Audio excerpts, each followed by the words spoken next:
Welcome back to MarkOneModels. Recently, I shared a video that I entitled Too Ridiculous Not to Do, and that was our introduction to the Hemi Honda. It's a wild build that would involve a Honda City with a massive blown alcohol Hemi stuffed under the hood. And it would be an absolute beast going down the road if this were to actually exist. Today, we'll go a little bit further into the progress on the car. We left off with all those parts covered in some Wheeels chrome spray, and I must say it has performed very well. It dried fairly quickly, so I decided I'd start getting that engine all together. Before we start on that though, I'd like to say it's pretty cool that the engine from MarkOneModels comes with two different sets of valve covers, so you can use the correct ones based on whether you're doing burn down breathers or not. I assembled the block, oil pan intake, and valve cover assemblies. All our major assemblies have been given their primary paint jobs, so it was time to start doing all the secondary colors and detailing. I started with that dual MS3 distributor setup and made them pop by using my white gel pens to get the lettering completed.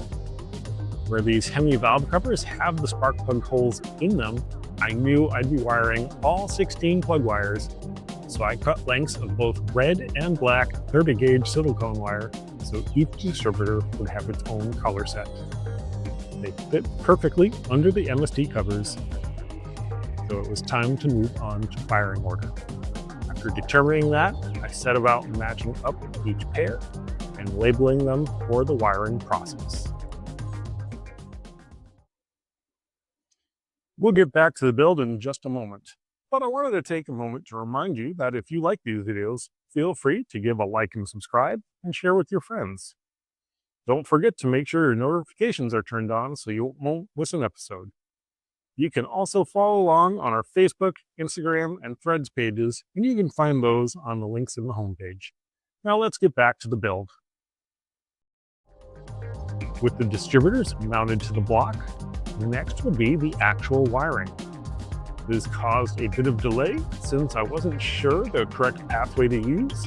Some cars seem to have the wires coming from below the plug holes, and just as many had them coming from above the plug holes in my research. I ended up choosing to go in from above and ran all the wires as neatly as possible, and I'm happy with how they turned out. I then added the shielding and the blower assembly. I still need to make those carbon fiber decals for the blower hat, so when that's done, you'll get to see it up here. I knew at this time I really needed to start thinking about a frame for this thing. I know my knowledge of dragsters is somewhat limited, and that nobody would have a frame for a Honda City. So I went to my spares collection, and I decided I'd utilize the frame from Mr. Norm's Supercharger Funny Car. Since I'd already robbed the engine from it previously, I didn't feel bad about that. I know it's too long and probably too wide, at least in portions, but I can narrow it down and shorten it to suit my needs, and everything will be just fine. I know I'm going to be getting some parachutes for this, and I want to put in a big wing on the back of this. So if you've got any suggestions on those items, or any comments on what you've seen so far, I'd love to hear about it. Thank you all for watching MarkOneModels.